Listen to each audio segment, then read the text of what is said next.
मुस्लिम कौम बर्बाद होकर रहेगी। खुदा की कसम, जितना जुल्म हिंदुस्तान के मुसलमानों पर अंग्रेजों ने नहीं किया, उससे कई गुना ज्यादा जुल्म आज का मुसलमान, आज का मस्जिद का मुतवल्ली, मस्जिद कमेटी अपने इमामों पर कर रहे हैं। अपने इमामों पर जुल्म का पहाड़ तोड़े जा रहे हैं। अफसोस तो उस वक्त हुआ जब एक ऐसी खबर जिसने दिल के तमाम रोंगटे खड़े कर दिए कि एक बच्चे को सबक याद नहीं था। सबक याद न होने की वजह से इमाम साहब ने बच्चे को थप्पड़ मारा। बच्चे ने घर जाकर शिकायत की। बच्चे का बाप आता है, इमाम साहब को कत्ल कर देता है। हाँ, कई मस्जिदों को, इमामों को बगैर उज्र के, बगैर किसी शिकायत के मस्जिदों से निकाल दिया जाता है। ये इमाम तुम्हारे बाप दादा के गुलाम नहीं है, ये अंबिया के वारिस है। जो नबी जिस मुसल्ले पर इमामत किया करता था, आज उस मुसल्ले पर ये आलिम और एक इमाम इमामत करवाता है।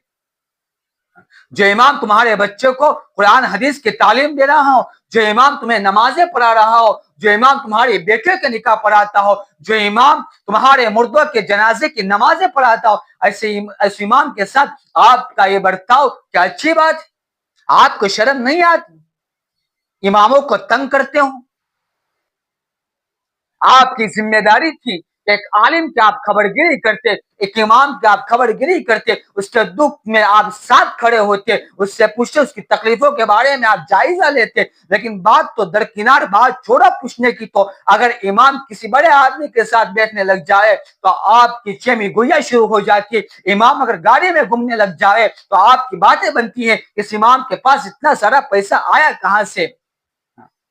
ये 6-7 हजार रुपये में सिर्फ अल्लाह की रजा के लिए ये तुम्हारे बच्चों को तुम्हें नमाज पढ़ाता है। इमाम तुम्हारा गुलाम नहीं है।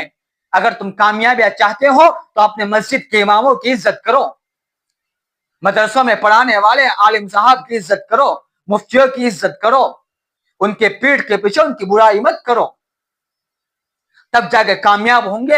एक बात मेरे कान खोल के याद रखना, जो लोग इमामों की बुराई करते हैं, जो लोग आलिम साहब के पीठ पीछे उनकी बुराई करते, मुफ्तियों की पीठ पीछे उनकी बुराई करते हैं, खुदा की कसम उनके घरों में, उनके नस्लों में कोई दीनदार पैदा नहीं होता। अल्लाह ऐसे लोगों के घरों में बद्दीन पैदा करते हैं। और मैं इमामों से कहता हूं, अपने आप को हल्का मत समझ। अल्लाह ने तुझे वो इज्जत दी है, तुझे हुनर दिया है, गुलाम बनने की जरूरत नहीं है। हमारे सीने में कुरान है, हमारी जिंदगियों में शरीयत है, नबी का दीन है हमारी जिंदगियों में। हमें गुलाम बनने की जरूरत नहीं है। हमेशा हक बोलने की आदत रखो। अगर हमारे सामने को बुरा करता है उसको बुरा कहो।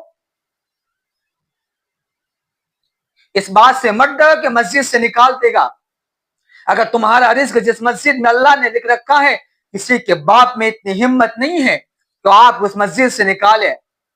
अगर आप हक बात बोलोगे, खुदा की कसम अल्लाह ताला आपको इज्जत देगा, आपको बुलंद मकाम देगा। आप बुराई को बुरा कहो, डरने की जरूरत नहीं है। मस्जिद का मुतल्ली कोई आसमान से नहीं आया, मस्जिद कमेटी कोई आसमान से नहीं आई, ये भी मेरे और आपकी तरह एक इंसान है।